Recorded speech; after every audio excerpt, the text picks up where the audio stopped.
देखा है। अरे भाई, एक आदमी ने कहा, एक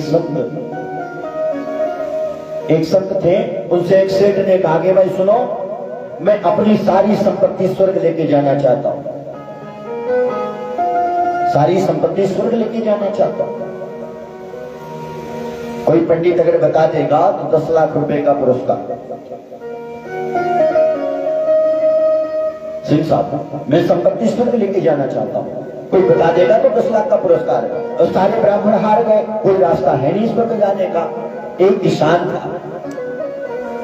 किसान था, हल चला रहा था। एक पंडित जी पहुंचे किसान के पास और उन्होंने कहा, एक सेठ है नगर का, वो कहता है कि मैं अपनी संपत्ति स्वर्ग लेके जाना चाहता हूं। अब हमको समझ में नहीं आ रहा कि स्वर्ग जाएगा कैसे, जब सुई धागा स्वर्ग में नहीं जाता तो रुपया पैसा कैसे जाएगा। उस किसान ने कहा, कौन सी बड़ी बात है, मैं रास्ता बताता हूं स्वर्ग में कैसे जाएगा। किसान आया सेठ के पास, सेठ से कहा, सेठ जी आपकी समस्या क्या है। सेठ ने कहा, भाई देखो, मैं अपनी प्रॉपर्टी, अपना धन दौलत, रुपया पैसा स्वर्ग लेके जाना चाहता हूं। तो किसान ने कहा, ए भैया, आप अमेरिका गए हो? ध्यान से सुनिएगा, आप अमेरिका गए हो? सेठ ने कहा, हां गया हूं। तो किसान ने कहा कि अमेरिका की चाय की दुकान पर अगर आप चाय पिएंगे तो भारत का 500 का नोट चलेगा। हाँ, भारत का 500 का नोट चलेगा क्या अमेरिका की दुकान पर, बताइए। आप अमेरिका में चाय पीजिए कैंटीन में और इंडिया का 500 का नोट दीजिए, भारत का चलेगा? नहीं चलेगा। वहां क्या करना होगा? सेठ ने कहा, डॉलर में कन्वर्ट करना होगा। जब आपकी संपदा 7 समंदर पार अमेरिका में नहीं चल सकती, वहां चेंज करना होगा, तो वहां ले जाने के लिए भी चेंज करना होगा। पुण्य रूपी डॉलर में आपकी संपदा को चेंज करना होगा, सत्कर्म करना होगा, भगवत कार्य करने होंगे। आज सूत्र सिंह परिवार ने जो आयोजन किया है, यह पुण्य रूपी डॉलर का संचय है। और यही पुण्य रूपी डॉलर आपके जीवन में प्रकाश लेकर के आएगा। बोले बाके बिहारी लाल की। गौ की हत्याएं करने लगा धुंधकारी।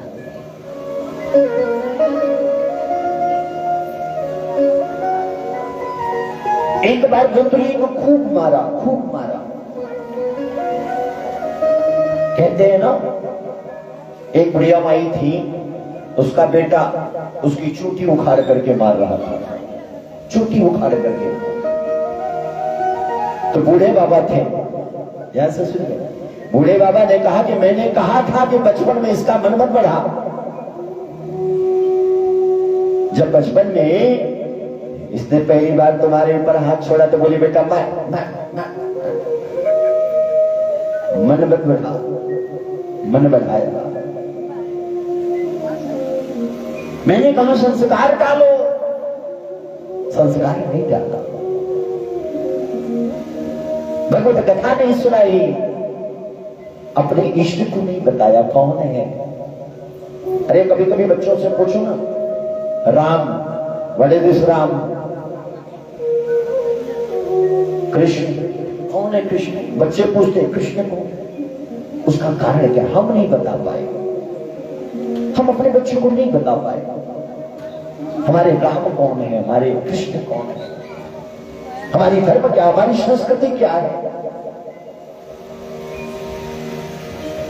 धुंधकारी के अत्याचार से उसकी मां को आत्मग्लानि हुई और धुंधली जाकर के कुएं में डूब करके मर गई। बोलिए बाके बिहारी लाल की। आत्महत्या कर लिया धुंधली ने। धुंधकारी का अत्याचार बढ़ता चला गया। 5 वेश्याओं को लेकर के घर में आया। ये 5 वेश्याएं कौन है? रूप, रस, स्पर्श और गंध।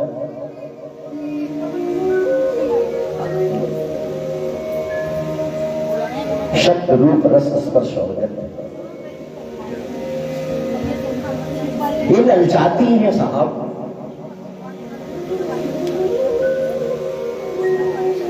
कहते ना सुंदर आम का बाग लगा है, देखेगा कौन? आंख। देखेगा कौन? आंख। और आंख को देखने की प्रेरणा कौन देता है? मन। आंख को देखने की प्रेरणा कौन देता? मन। अंदर बैठा मन। मन कहता है भाई आम तोड़ लो ना। जाएगा कौन? पांव। चल करके जाता कौन है? पांव। तोड़ता कौन है? हाथ। खाता कौन है? मुख। स्वाद कौन लेता है? रसना। और लाठी किस पे पड़ती है? पीठ पर। बगीचे का माली आएगा तो लाठी किस पे मारेगा? पीठ पर। पीठ ने कहा भाई मेरा क्या दोष है ये बताओ। भाई मेरा तो कोई दोष नहीं है। मन ने प्रेरणा दिया, आंख ने देखा, पांव गया, हाथ ने तोड़ा, मुंह ने उसको खाया, जीवा ने स्वाद लिया, पीठ पर क्यों? संतों ने पीठ से कहा भाई उसके रस का जो ताकत बना वो तुम्हारे ऊपर ही बना तो लाठी कौन खाएगा? उसके रस का जो ताकत गया तुम्हारे ऊपर ही गया तो लाठी कौन खाएगा? धुंधकारी जो था अपना आताताई होगा। 5 वेश्याओं को लेकर के आया साहब,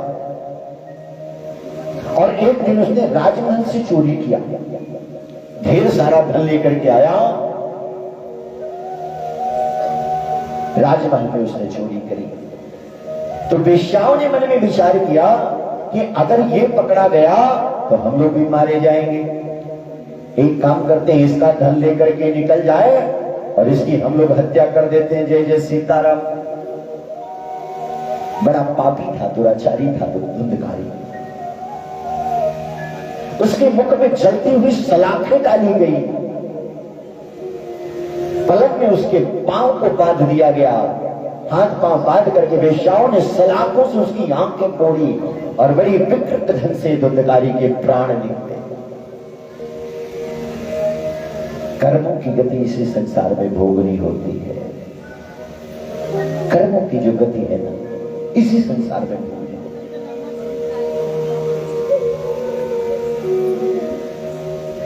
वर्ष दर वर्ष बीत गए। गोकर्ण जी महाराज ने मन में विचार किया,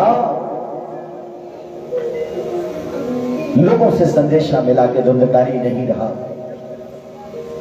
तीर्थों में उसके नाम से उन्होंने पिंडदान किया, गया में पिंडदान किया, हरिद्वार में पिंडदान किया। इसके बाद एक दिन मन हुआ कि अपनी जन्मभूमि पे भ्रमण